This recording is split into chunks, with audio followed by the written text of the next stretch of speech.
ज़बूर 62 खुदा की मुहाफ़ज़त पर एतमाद। मेरी जान को खुदा ही की आस है, मेरी निजात उसी से है। वही अकेला मेरी चट्टान और मेरी निजात है, वही मेरा ऊंचा बुर्ज है, मुझे ज़्यादा जुम्बश ना होगी। तुम कब तक ऐसे शख्स पर हमला करते रहोगे जो झुकी हुई दीवार और हिलती बाढ़ की मानित है, ताकि सब मिलकर उसे कत्ल करो। वो उसको उसके मर्तबा से गिरा देने ही का मशवरा करते रहते हैं।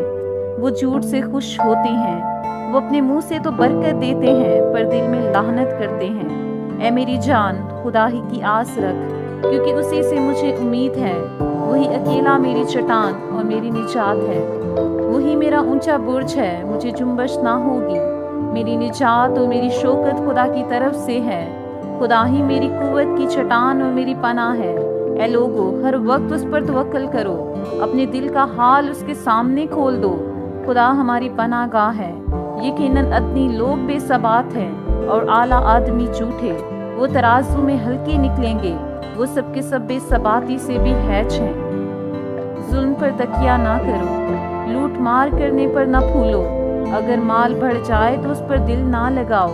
खुदा ने एक बार फरमाया, मैंने ये 2 बार सुना कि कुदरत खुदा ही की है, शफकत भी ऐ खुदावंद तेरी ही है, क्योंकि तू हर शख्स को उसके अमल के मुताबिक बदला देता है। पाक कलाम पढ़े और सुने जाने के वसीला से हम सबको बरकत मिले। आमीन।